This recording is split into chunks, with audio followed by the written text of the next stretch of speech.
L'actu du web, du digital, de l'IA et de la tech de ce joyeux vendredi 21 novembre 2025, c'est maintenant. Assurez-vous d'être bien abonné à cette chaîne et d'avoir activé la maudite petite cloche qu'on voit jamais et qui est très utile. Pourquoi ?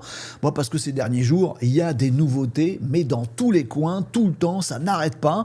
On va prendre quelques semaines pour digérer tout ça en live sur Renaud Décode tous les lundis midi, mercredi midi, vendredi midi. Sur le site de l'émission également renaud-décode.fr, mais voilà, on a besoin de se tenir au courant de tout ça et des dingueries, il en sort tout le temps. Et il y a encore des dingueries qui sont sorties là ces dernières heures. Alors c'est parti pour cette revue de l'actualité web, digital, IA, tech sur Renaud Décode. Premier sujet, Nano Banana, mais bien sûr. Nano Banana Pro, il est arrivé. Alors dans la foulée de Gemini 3, c'est déjà le truc qu'il faut comprendre. Vous allez donc avoir des possibilités grandement améliorées en termes d'IA générative d'images. Ça nous vient de chez Google, bien entendu. Enfin bien entendu, parce que c'est la suite de Gemini 3 qui est du Google. C'est pas une suite, mais ça utilise Gemini 3. Nano Banana Pro. Alors on avait déjà une première version de Nano Banana qui était absolument bluffante pour plein d'usages. Nano Banana Pro, blum, on met la barre un petit peu plus haut encore. Tout ça repose, ce Nano Banana Pro repose sur l'architecture de Gemini 3. C'est pour ça que je vous en parlais et je vous disais que c'était lié. Pourquoi ? Parce que vous allez vous rendre compte que cette nouvelle IA générative d'images, elle est plus intelligente, comme Gemini 3 est plus intelligent. Alors, c'est pas de l'intelligence, on va pas rentrer dans les débats, machin truc, mais vous voyez ce que je veux dire, il comprend mieux, je vais remettre des guillemets à comprendre maintenant, bref, j'en ai marre, il comprend mieux ce que vous voulez, donc il fait des tas de dingueries. Alors déjà, ce qu'il faut comprendre, c'est que c'est accessible absolument à tout le monde. Donc il vous suffira d'aller tout simplement sur Gemini. Tiens, d'ailleurs je ne l'ai pas ouvert, j'aurais pu le faire pour illustrer mon propos quand même. Vous allez tranquillement sur Gemini, que vous ayez un abonnement à Gemini ou que vous n'ayez pas d'abonnement à Gemini, vous allez vous retrouver en capacité de générer des petits contenus sympathiques, notamment avec l'outil créer des images. Alors vous n'êtes pas obligé d'activer cette petite option. Si vous l'activez, en fait vous pouvez lui dire n'importe quoi. Lui il va comprendre que forcément c'est Nano Banana Pro qui doit intervenir et vous générer quelque chose, mais vous pouvez aussi ne pas forcément activer en dur cette option et dire simplement ici génère une image, une photo de tel truc et tel truc. Les résultats sont bluffants, vraiment en termes de qualité, vous générez des photos, ça va être compliqué de savoir ce qui est vrai, ce qui est faux demain. Non, parce que tout ça est quand même structuré avec des filigranes, enfin des petits trucs qui sont invisibles évidemment et qui disent que cette image est générée par l'IA. Vous pouvez faire des tas de dingueries avec Nano Banana 2. Nous, on va en faire un petit tuto découverte pour lister tout ça. Mais là, dans le cadre de cette revue d'actu, je peux pas tout lister. Mais dans les grandes informations à retenir, beaucoup plus précis, beaucoup plus intelligent, 4K possible, alors 2K en qualité d'image, mais il y a aussi une version, vous pouvez lui demander la génération d'images 4K, notamment avec l'API. Vous avez également une notion de prix dont je vais vous parler puisque c'est un petit peu cher. Bon, moi, je sais pas, vous jugerez.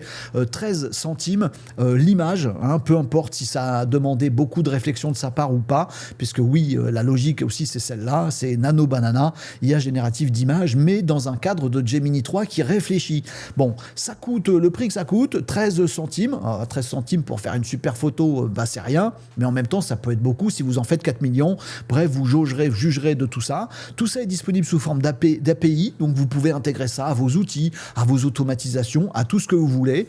Tout ça est parfaitement multimodal puisque c'est dans le cadre de Gemini 3. Ça veut dire que vous pouvez par exemple lui mettre un MP3 et puis lui dire tiens, écoute la conversation du podcast que je te joins et fais-moi une image d'illustration. Il va piger. Ou lui mettre une vidéo, ou lui mettre des photos de référence. Ça, vous pouvez en mettre plein. 14, je crois, très nombreuses photos de référence. Donc vous pouvez lui dire crée-moi une image qui regroupe le t-shirt que je viens de joindre, le pantalon que je viens de joindre, les godasses, le mannequin qui est là, le décor qui est là et le petit chien que j'aime beaucoup. Voilà, vous mettez plein d'images en référence et il vous fait une image là-dessus. Donc en photo c'est top, et pas qu'en photo, en infographie. Il est capable de faire des trucs de dingue. En cartoon, il est capable de faire aussi des trucs de dingue. Vous aurez tout un tas d'exemples et puis on en fera un tuto. Vous voyez, il est capable de faire le genre de choses que vous avez aperçu juste avant. Donc ça, c'est des photos. Il peut récupérer des styles. Vous pouvez lui donner des petits schémas. Il va les comprendre. C'est cette fameuse intelligence, entre guillemets. Des rayons de miel et une voiture dessinée rigolote et il vous fait, ou une lampe lave, et il va comprendre le truc. Vous pouvez faire du recadrage, du retaillage d'images. Il va s'adapter. En termes d'écrit, il est super balèze. C'est pas un vrai tatouage, évidemment. Donc, il est capable de faire des polices, du style, en écrivant avec de la perspective sans trop se gourer. Il se gourre encore sur certains aspects et c'est jamais parfait. Mais franchement, on a franchi un nouveau cap avec ce fameux Nano Banana Pro, utilisable par tout le monde. Je vous ai dit tout à l'heure que si vous n'aviez pas d'abonnement, vous pouvez l'utiliser aussi dans le Gemini. Vous êtes limité, je crois, à 3 par jour. Je dis peut-être une bêtise parce que ça vient de sortir, tout le monde va l'utiliser, ça consomme beaucoup d'inférences du côté de chez Google et donc il y a une limitation et puis il faut vous inciter à prendre l'abonnement aussi. Donc voilà, si vous voulez être limité plutôt à 100 images par jour, bah faut prendre l'abonnement à 20 balles. Je sais plus combien à peu près. Et si vous voulez être limité à 1000, il faut prendre l'abonnement à 200 balles. En tout cas, c'est une vraie évolution, ce Nano Banana Pro, avec plein de choses nouvelles qu'on peut faire avec et qui permet à chacun d'entre nous sur la planète de générer des trucs dignes d'un photographe, d'un graphiste, d'un infographiste, d'un cartooniste, je sais pas si ça s'appelle comme ça, bref, de faire des tas de dingueries. En tout cas, ça vous permet aussi de retoucher des images, ça je l'ai pas dit, simplement en promptant ou alors en montrant des endroits dans l'image. Voilà, ici, tu me mets un dragon, bloom, il vous met un dragon. Donc, édition d'images, bien entendu. Génération de à peu près tout ce que vous voulez. Il n'y a absolument plus de limite. Le truc aussi à savoir là-dessus, c'est que Google a fait très fort sur la diffusion de ce fameux Nano Banana Pro. Alors, ils ont sorti, là, cette semaine, on en a longuement parlé, le Gemini 3, l'IA beaucoup plus intelligente, et elle est sortie partout, dans tous les outils de Google. Et bien, c'est pareil pour Nano Banana Pro, bloom, il est sorti d'un coup absolument partout. Par exemple, si vous aimez bien l'outil Notebook LM, qui est génial, qui est aussi fait par Google, et ben les images que vous allez potentiellement demander à générer dans Notebook LM, c'est du Nano Banana 2 Pro, à partir de maintenant. C'est disponible dans Google AI Studio, dans Vertex AI, vous pouvez le mettre dans des applications professionnelles, dans absolument tout ce que vous voulez, même dans la pub. Si vous faites des campagnes publicitaires Google, vous pouvez directement dans la plateforme publicitaire de Google générer des visuels avec Nano Banana Pro qui est absolument bluffant. Bon, on peut aussi faire le chafouin et se dire mais maintenant que tout le monde sur la planète peut faire n'importe quoi en termes de visuel, est-ce qu'on va pas justement faire n'importe quoi au sens pas bien? Bon, et ben c'est le sens de l'histoire. On peut aussi se dire que ça va nous permettre d'éveiller notre créativité et tout ça dépend de comment on va utiliser les choses. En tout cas, profitez de ce Nano Banana Pro, faites des tas de trucs avec, venez les partager aussi sur renault-descodes.fr et puis regardez ce que les autres ont partagé parce que les applications sont tellement larges, plein de choses possibles, que toutes les bonnes idées créatives vont pouvoir inspirer les autres et ainsi faire une petite chaîne de créativité avec cet outil qui est maintenant dans toutes les mains. Nano Banana Pro est sorti et il plie le game, c'est encore des guillemets, j'en mets partout, de l'IA générative d'images dans un monde intelligent, multimodal, avec plein de références et donc capable d'éditer et de créer à peu près n'importe quel visuel.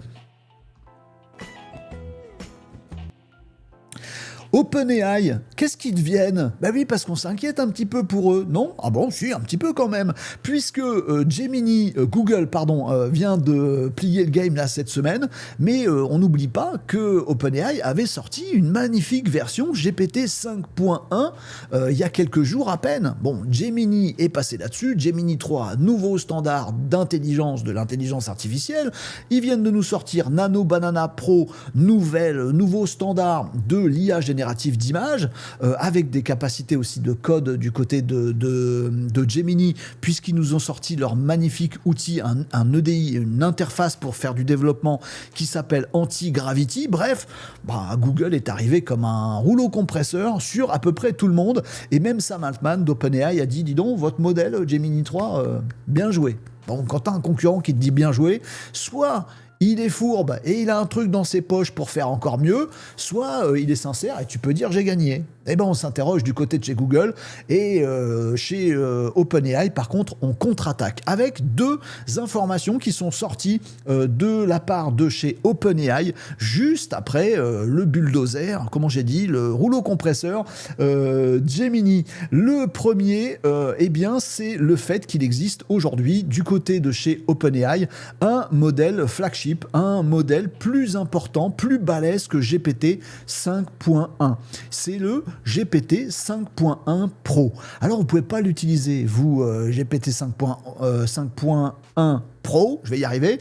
Moi non plus. Pourquoi ? Parce qu'on n'a pas les moyens. Ah bon, carrément. Oui. Si vous avez en fait un abonnement supérieur du côté de chez OpenAI, donc à 200$, je sais plus combien exactement, mais c'est dans les 200$, ça commence à faire cher, eh bien vous avez un accès à GPT 5.1 Pro. C'est la même chose que GPT 5.1 en beaucoup plus puissant et qui réfléchit beaucoup plus profondément. Et dans les différents benchmarks, alors on va pas le tester ensemble parce qu'on n'a pas de 100 balles, mais pour les différents benchmarks, ce fameux GPT 5.1 Pro est supérieur sur certains aspects à Gemini, ce qui vous dit l'ampleur de la dinguerie qu'on vit ces derniers jours d'avoir une IA qui fait monter la barre de plus en plus avec ce jeu des concurrences. Et Gemini 3 ne dit pas que c'est faux. Gemini 3, au contraire, il dit que c'est un peu vrai. GPT 5.1 Pro rivalise avec Gemini 3. Mais, dit Google, nous aussi, on a un Gemini 3 DeepThink. Donc un modèle basé sur Gemini 3 qui est encore plus puissant, qui réfléchit encore plus longtemps, qui bouffe encore plus de ressources et peut-être, nous dit Google, qu'on sortira dans notre abonnement aussi à 200 balles. Bref, nous, le grand public, avec nos petits accès gratuits ou nos petits abonnements à 20 balles, on voit des trucs qui sont absolument bluffants. Sachez que les deux, là, OpenAI et Google, ils en ont sous le pied avec des modèles qui réfléchissent encore plus mais qui bouffent des ressources. C'est pour les chercheurs, c'est pour tout ça et c'est pour tout ça. La deuxième chose qui est sortie du côté de chez OpenAI, et celle-là, j'allais dire, elle concerne le grand public. Alors pas tout à fait, parce que ça concerne surtout les développeurs. C'est ce truc-là, GPT 5.1 Codex Max. Bon, alors, on dirait des trucs de voiture où on rajoute des turbos, GTI, machin, 4.12, machin, etc. On n'en sort plus de ce truc-là. GPT 5.1 Codex Max. En fait, Codex, c'est le truc que vous avez, code Codex, quand vous allez sur ChatGPT, vous avez un petit lien à gauche, au-dessus de votre historique de conversation, un lien vers Codex. En fait, vous pouvez cliquer là-dessus, vous allez sur un autre site qui est sur le site de Codex, chatgpt.com/codex, et vous allez arriver là-dessus où vous avez un modèle particulièrement fait pour le code. C'est pas le GPT 5.1 classique, il est basé dessus, mais il est particulièrement balèze en code. Et là, ils ont sorti GPT 5.1 Codex Max, le tout dernier modèle de codage agentique. Bien sûr, ce modèle est agentique puisqu'il repose sur des IA agentiques. Et il est capable de faire des tas de dingueries. Vous allez voir que c'est pas tout à fait la même chose que sur ChatGPT. Vous avez des tâches que vous pouvez envoyer qui vont pouvoir se mener en parallèle. Vous avez la possibilité de regarder tout ça dans un terminal. Ça va vous ouvrir un truc à part. C'est pas la même chose. Vous avez un IDE également, donc un éditeur de code si vous voulez. Bref, vous allez pouvoir surtout avoir un chatbot mais propre au code en étant capable, par exemple, de vous connecter à un projet, à un dépôt sur GitHub, etc. Si vous êtes développeur, pouvoir faire des embranchements, des revues, etc., etc. Bref, c'est du orienté code pour du côté de chez OpenAI. Et quand on regarde les benchmarks, on se rend compte que ce fameux Codex Max, laissez-moi l'appeler comme ça, voire Codex nouvelle version, tout simplement, sera plus simple, il pulvérise tout le monde. Alors, il y a 2 jours, on avait Gemini, modèle grand public, on s'y disait, en code, il est vachement meilleur. Et bien là, il y a Codex Max et on s'accorde à dire que le truc replie le game en passant devant Claude, devant Gemini 3, etc., etc. Un agent de code qui pulvérise aujourd'hui les benchmarks. Alors après, méfions-nous des benchmarks, parce que dans le code, comme dans la rédaction, comme dans la réflexion avec l'IA, ce qui compte, c'est notre usage, nos petites habitudes, nos petites préférences. peut-être que ce sera le meilleur modèle pour vous si vous êtes codeur, et peut-être pas. Eh ben, va falloir tester des tas de choses, va falloir qu'il nous laisse tranquille pour qu'on digère un petit peu tout ça, mais on voit que ce Codex Max, il est beaucoup plus puissant, il est aussi beaucoup plus endurant. Certains benchmarks, je vais pas le faire moi, nous disent que test, il est capable de bosser 24 heures. Donc vous lui lancez un prompt gigantesque avec un contexte méga large en lui disant développe-moi toute une application complète, et puis tu sais quoi, je te laisse bosser, je reviens demain. Et apparemment, ça tient. Bon, on verra ce qu'il a dans le bid, ce chat GPT, ce GPT 5.1 Codex Max. On va tous se mélanger, me laissez pas tout seul. Mais en tout cas, pour le code, dans les benchmarks, il plie le game à nouveau jusqu'au prochain qui passera devant. Faut suivre. Allez, une autre information qui nous vient de chez OpenAI qui essaye d'exister sur cette compétition folle, notamment avec Gemini, mais aussi avec Grok, qui a aussi sorti sa version, qui a été bien meilleure que les versions précédentes, et puis Gemini 3 est arrivé là-dessus. Bref, c'est du truc où chacun met la main au-dessus de la main de l'autre, et ChatGPT essaye de reprendre un petit peu la communication après le raz-de-marée Gemini 3, et le fait avec deux choses. La première, c'est ça. Les chats groupes, alors je sais pas comment ça s'appelle, les chats de groupe, bon, en français c'est très bien, les chats de groupe dans ChatGPT. La logique, elle est très simple, elle est très simple, mais alors on l'avait pas vu venir, en tout cas moi je l'avais pas vu venir, c'est de se dire, on est en train de prompter son petit ChatGPT tranquillement, on lui demande quelque chose, trouve-moi des restos, à ton avis c'est quoi mon goût en termes de restos, qu'est-ce qui me ferait bien plaisir de découvrir comme cuisine dans le monde, patata, on converse, moi et mon ChatGPT. Puis à un moment, je vais pas aller dîner tout seul, j'ai envie d'inviter des potes. Eh bien, nouvelle option qui est en train d'apparaître parce que c'est en train d'être diffusé partout, y compris en France. A priori, on ne sera pas la dernière roue du carrosse cette fois-ci. Bon, moi, je l'ai toujours pas, cette discussion de groupe, parce que c'est de ça dont il s'agit. Sur l'application mobile ChatGPT ou sur le web ou sur l'application PC, vous allez avoir un petit lien en haut à droite, inviter des personnes collaboratif, le mode collaboratif de ChatGPT. Vous allez pouvoir cliquer là-dessus et inviter des gens, partager un lien vers cette conversation. L'historique de votre conversation, votre mémoire personnelle de discussion avec ChatGPT reste à vous et ne sera pas partagé. Mais quelqu'un d'autre, un autre humain, va pouvoir se rejoindre la conversation et vous pouvez, c'est peut-être l'avenir des futures messageries, discuter à plusieurs avec vos potes, ça vous dit ce resto-là, machin truc, et de temps en temps, quand il le juge utile, le modèle, donc ce sera du GPT 5.1, va savoir quand il doit intervenir ou pas. Si je dis, t'as qu'à demander à l'IA ce qu'elle en pense, et elle va popper dans la conversation, elle va nous raconter des trucs, et puis si on n'a pas besoin d'elle, elle va pas popper, on va pouvoir continuer à discuter, à chatter en messagerie classique avec nos potes sur notre application mobile, ChatGPT ou pas.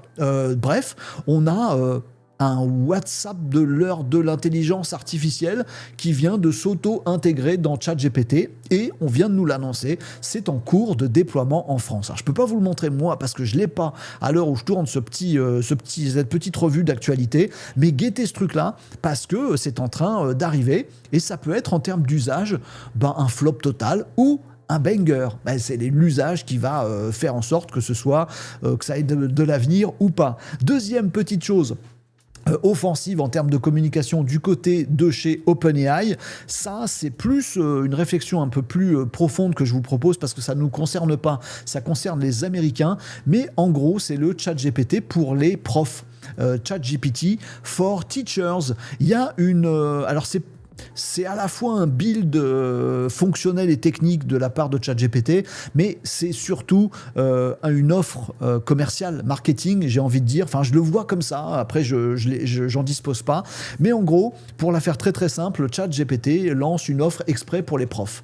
Voilà, vous allez pouvoir avoir un espace hyper sécurisé. Et nous, c'est moins sécurisé du coup. Oups. Bref, hyper sécurisé pour les profs où ils vont pouvoir mettre leurs cours, leurs annotations, ça fuitera pas. Les élèves vont pas pouvoir aller regarder c'est quoi le prochain contrôle. Voilà, on va pouvoir discuter aussi avec d'autres collègues profs et tout ça sera dans le cadre d'un abonnement supérieur avec beaucoup moins de limites, avec plus de sécurité et disponible gratuitement, surtout pour les profs. Bon, je vous livre ça, c'est aux États-Unis, il y a un accord là-dessus, avec ChatGPT, aussi pour rebondir sur le fait que beaucoup d'acteurs majeurs de l'IA, c'est le cas de Google qui a sorti une immense panoplie pour les profs, Alors, y compris du hardware, y compris des logiciels autres que de l'IA, etc. Mais ils ont fait toute une IA. ChatGPT aussi. Anthropic, Claude est à bloc aussi. Ils viennent de nouer un partenariat avec l'éducation nationale en Islande, si mes souvenirs sont bons, pour faire tout un tas d'expérimentations auprès des profs et des étudiants. Là, pour ChatGPT, c'est que pour les profs. Mais en fait, il y a une vraie bataille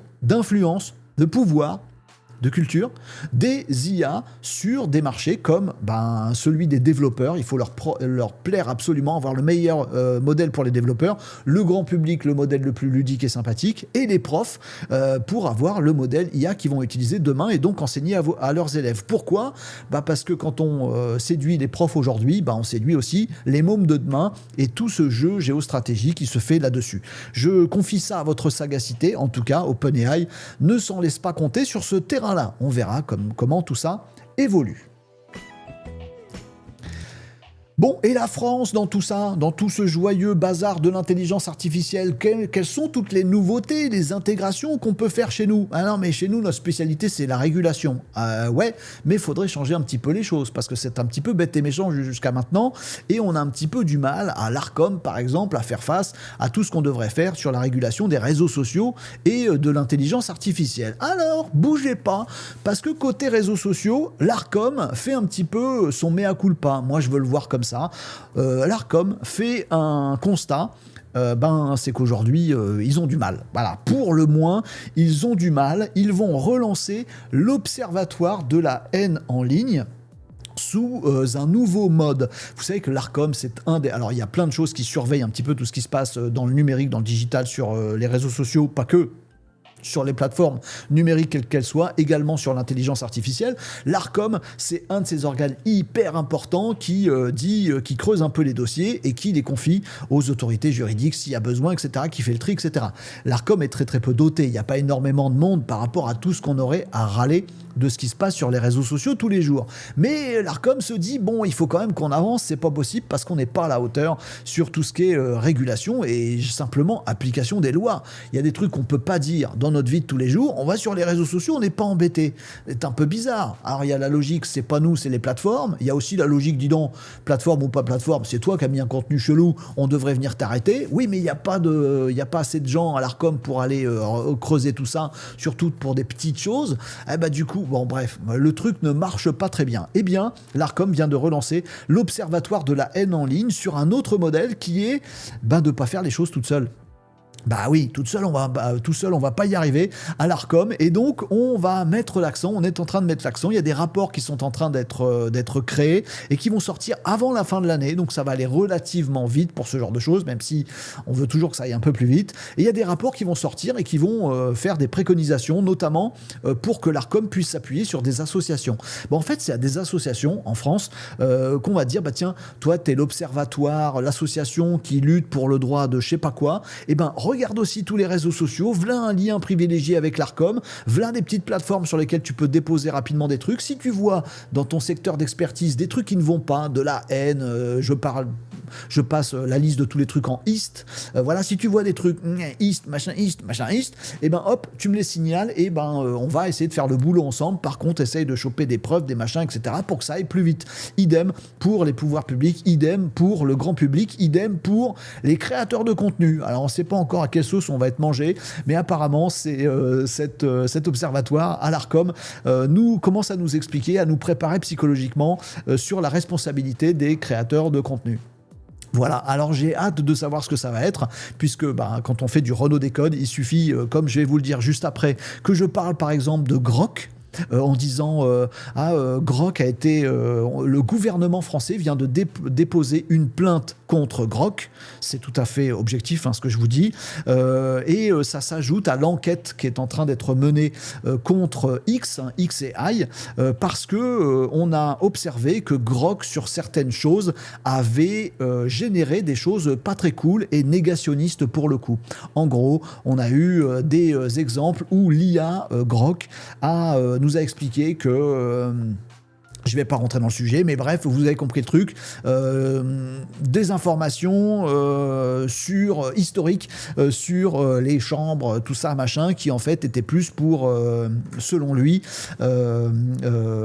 proposer de l'hygiène pour les gens plutôt que de les assassiner en masse. Pardon, j'essaye de choisir mes mots parce que sinon je vais me faire ban par les réseaux sociaux. Comme quoi, il y a de la régulation un petit peu partout. Mais il suffit que je vous donne cette information sur les propos négationniste de l'IA Grok, en même temps qui est responsable dans tout ça. Est-ce que c'est parce que ça a été publié sur X que les propos se retrouvent sur X et qu'il faut sévir? Est-ce que c'est parce que c'est l'intelligence artificielle qui a généré ça?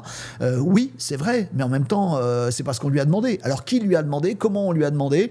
Comment elle en est arrivée à tenir des propos négationnistes? C'est peut-être la personne qui a prompté l'IA et qui machin. Oui, mais cette IA, elle est aussi alimentée avec des données chez Grok. Elon Musk dit, il faut que ça s'alimente de toutes les données, y compris les fausses, y compris les pires, y compris les meilleures de tout, parce que la vie c'est comme ça, et parce qu'on a le droit de tout dire. Oui, mais c'est pas tout à fait la même vision des choses aux États-Unis qu'en France, en Europe. Bref, le gouvernement a porté plainte sur ces propos négationnistes de l'IA Grok, et puis il y a tout un débat juridique qui s'apprête à avoir lieu là-dessus, genre qui c'est qui est responsable? Et c'est pas si évident que ça, cette histoire. Il suffira que je vous dise cette information-là, qui est une information factuelle. Vous aurez compris que j'essaie d'être objectif, vous aurez compris que je suis pas forcément neutre. Selon moi, je vous le dis, une IA pour accompagner au mieux l'humain vers un peu plus de sagesse et d'intelligence, oui, elle doit dire que des trucs vrais. Quand je lui dis que la Terre est plate, moi j'attends qu'une IA me dise non, Renaud, regarde, je te fais des schémas, des explications, je vais chercher dans des bouquins, je vais t'expliquer comme tu peux le comprendre, alors que t'es un peu nounouille, mais je vais te faire comprendre que non, la Terre, elle est pas plate, et moi j'aime bien une IA qui m'apprend des trucs plutôt qu'elle me conforte, etc. Ça, c'est ma partie non neutre. Mais il suffit que je dise ça pour que j'ai plein de commentaires sur cette vidéo YouTube de gens qui me diront ouais, t'as dit du mal d'Elon Musk, t'es un sale gauchiste, machin, etc. J'ai l'habitude des insultes et de tout ça. Eh bien, l'Arcom nous dit nous, créateurs de contenu, on va être un peu responsables de cette haine en ligne et ils vont nous solliciter là-dessus. Qu'est-ce que ça va pouvoir dire? Est-ce que ça veut dire Renaud n'aborde plus du tout le mot Elon Musk, Grok, etc. parce que ça déclenche les humeurs de certains qui insultent? Est-ce qu'on va se dire non, c'est les commentaires de ceux qui insultent qui sont légaux ou pas légaux, il faut faire là-dessus? Est-ce que c'est la plateforme qui va être responsable et non pas le créateur de contenu? Bref, le débat reste entier là-dessus. Il m'intéresse beaucoup moi, mais il vous intéresse vous également parce que c'est un débat de société. Comment on va réguler tout ça? Quelles vont être les lois applicables dans tel pays, mais en ligne? La ligne n'a pas de pays, n'a pas de frontières. On va voir. En tout cas, l'Arcom se remet en question et décide de solliciter les pouvoirs publics, certes, mais aussi les créateurs de contenu. Vous l'êtes aussi quand vous commentez. Et les associations pour faire le taf.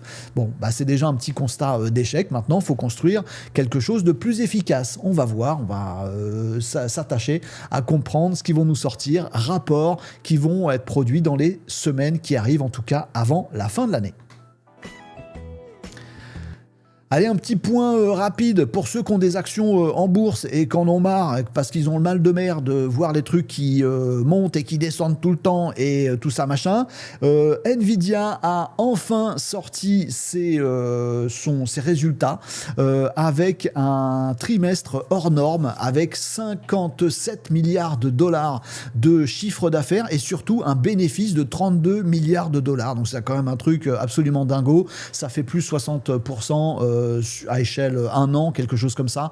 Donc c'est absolument dingue. Et comme vous l'avez vu sur le cours de bourse, que pour suivre en temps réel, eh bien l'annonce de ces résultats, l'attente de l'annonce de ces résultats avait fait flipper tout le monde, notamment parce qu'il s'accompagnait aussi du fait que des gros investisseurs comme SoftBank, comme Peter Thiel, un des papes de la Silicon Valley, etc., avaient revendu toutes leurs actions Nvidia avant même l'annonce des résultats. C'était un petit peu chelou. Genre, ça va être catastrophique, je les vends tout de suite.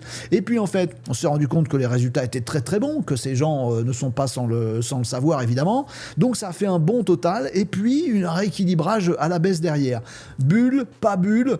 En fait les amis, pas bulle concernant Nvidia qui dit nous on est super balèze, on entretient ce domaine de l'IA qui n'en finit pas de repousser les frontières et de toujours toucher plus d'utilisateurs par le monde. Donc on ne connaîtra pas de bulle, on ne connaîtra pas la crise. petit bug de caméra, et tout va bien du côté de Nvidia. En même temps, eh bien, on se rend compte que Nvidia est fournisseur de ce marché de l'IA qui lui-même est peut-être un petit peu bulle quand même. Donc voilà, par effet de boomerang, peut-être que Nvidia mangera sévère, mais en même temps, c'est eux qui ont les data centers, donc ils font un peu la pluie et le beau temps, donc peut-être pas.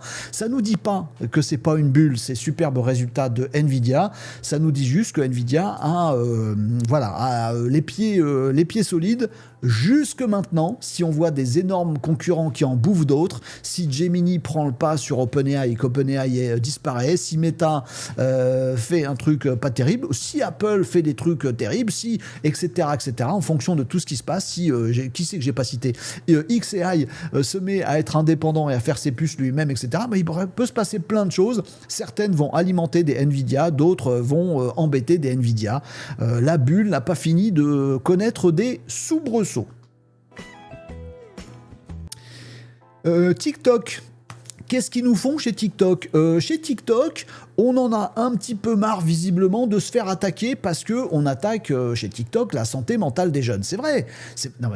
Objectivement, c'est vrai. Que ce soit aux États-Unis ou que ce soit en Europe, on n'arrête pas de taper sur TikTok parce qu'on dit voilà, cet algorithme qui fait qu'on scrolle tout le temps et qu'on voit des trucs qui nous intéressent déjà et qu'on nous propose encore des trucs pour qu'on scrolle tout le temps, le jour, la nuit, et qu'on rate ses journées de cours et ses devoirs, et ben ça, c'est TikTok. Ouais, enfin, c'est aussi Instagram, c'est aussi Facebook, c'est aussi Threads, c'est aussi X, c'est aussi YouTube, c'est aussi tout le monde. Non, particulièrement sur TikTok. Bon, et ben TikTok, soit par foutage, soit pour réelle attention à ses utilisateurs, vient de sortir toute une petite collection d'outils et de fonctionnalités intégrées directement à TikTok et pour prendre soin de notre bien-être numérique. Alors si vous allez dans la newsroom de TikTok, vous allez trouver plein de communiqués de presse qui mettent bien ça en avant. Peut-être c'est du foutage, peut-être que c'est réel et sérieux. En tout cas, objectivement, ça existe vraiment dans TikTok. C'est en train d'être déployé. Qu'est-ce qui est en train d'être déployé ? Eh bien déjà,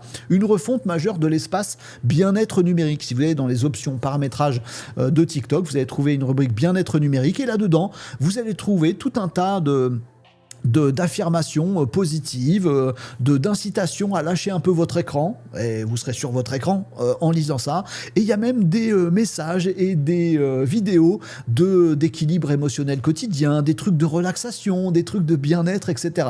Bon, bah pourquoi pas, c'est pour montrer patte blanche et se dire que non, on fait attention à la santé, notamment des plus jeunes, alors que d'autres réseaux sociaux ne le font pas. Et en même temps, est-ce que c'est pas de la poudre aux yeux ? Bah, après tout, ils ont tous des algorithmes dont le but, c'est de nous faire rester sur le réseau social. Il y a aussi un système de badge qui est en train d'être déployé sur TikTok où en fait, notamment les adolescents, donc en fonction de l'âge et puis des contenus regardés, eh bien, vont pouvoir débloquer des badges sur l'application TikTok parce qu'ils vont remplir des missions de bien-être numérique sur TikTok. Par exemple, ne plus regarder TikTok la nuit et trouver du sommeil tranquillement.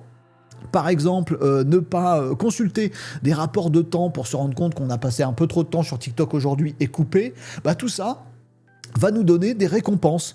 Moi, ça m'amuse beaucoup puisqu'on nous dit qu'on est capté par les algorithmes et en même temps, pour nous décapter des algorithmes, cette même plateforme nous donne des badges histoire de nous inciter, donc d'être happé par cet algorithme de récompense pour ne pas utiliser l'algorithme précédent. Bref, c'est un peu le serpent qui se mord la queue, cette histoire, et en même temps, c'est peut-être une bonne façon de dire, bah voilà, la responsabilité, elle est du côté des humains. Il va falloir arrêter de nous taper dessus, que ce soit TikTok ou que ce soit les autres plateformes.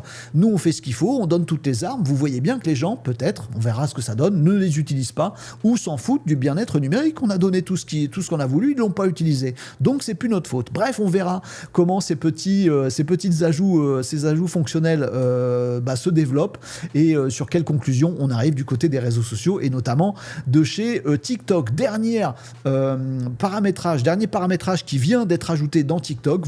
C'est en cours de déploiement. Vous l'aurez peut-être pas là au moment où je suis en train d'enregistrer cette vidéo, mais vous irez regarder régulièrement. La possibilité également d'avoir un petit curseur pour limiter le nombre de publications TikTok que vous voyez qui sont générées par l'IA. Vous savez que TikTok a fait pas mal de choses pour détecter les vidéos générées par l'IA, parce que nous, on commence à plus pouvoir les détecter pour pas mal d'entre elles. Ouais, ça vous met le doute, hein? Bah oui, vous êtes peut-être en train de vous dire, mais si, ça se voit. Oui, enfin, il y a celle que vous n'avez pas vue quand même. Bon, bref. Et TikTok a rajouté un petit curseur pour dire, bah moi, dans mon fil, dans mon flux, TikTok, je veux moins de TikTok qui sont générés par l'intelligence artificielle, ou ça m'est égal, j'en veux plus, hein, du moment que c'est rigolo ou que ça m'apprend des choses, moi peu importe. Bref, vous pouvez régler cette valeur-là. Bah, peut-être aussi dans la même logique de dire, moi j'ai fait ce qu'il fallait pour que les gens règlent. Après, s'ils veulent plus d'IA ou moins d'IA, bah, ils font absolument comme ils veulent. Bref. Est-ce que c'est un petit peu de manipulation sur la manipulation? Est-ce que c'est tout à fait franc, sincère et honnête? Est-ce que dans tous les cas, ça ne nous met pas face à nos responsabilités en tant qu'humains et aux responsabilités de l'éducation nationale, qui sont fait un peu épingler aussi par un dernier rapport de la Cour des comptes qui dit que sur l'IA, on est à la bourre, pardon d'avoir tapé dans le micro, on est à la bourre en France, notamment dans l'éducation, où rien à ce jour n'a été fait et que ça devient vraiment urgent d'intégrer l'apprentissage des IA, des réseaux sociaux, des algorithmes au collège, au lycée. J'ai envie de dire, même pour tout le monde, hein, les adultes sont concernés également. Voilà, pour ça, on suivra avec intérêt notre développement, le développement de notre responsabilité face au numérique. Voilà pour toutes ces actus du jour. Ah bah bravo hein, d'avoir tenu là dans ces jours-ci, puisqu'il y a eu plein d'annonces qu'on a relayées sur Renaud Décode. On ne fait pas que relayer, les amis. Venez partager vos trouvailles, vos retours d'expérience. Venez profiter des commentaires, des retours d'expérience des autres sur le site de l'émission renaud-décode.fr. C'est là où on partage plein de trucs. Il y a des tutos, il y a des actus, il y a plein de rubriques, des bons plans, des jeux, des machins, etc. N'hésitez pas à venir sur renaud-décode.fr. Et puis on se retrouve en live, bien sûr. C'est tous les lundi midi, mercredi midi, vendredi midi, sur Twitch, YouTube, Facebook, TikTok. Et voilà, on sera dans les algorithmes si vous ne nous enlevez pas. N'hésitez pas à venir discuter avec nous de toutes ces dingueries. Et pour votre information, et je termine là-dessus, on va se faire un petit tuto sur Nano Banana Pro pour faire le tour un peu plus précis, détaillé et en mettant les mains dans le cambouis de cette nouvelle IA générative d'images. Vous savez tout, je vous dis à très bientôt pour une nouvelle revue d'actualité sur le web, l'IA, beaucoup d'IA, le digital et la tech sur Renaud Décode.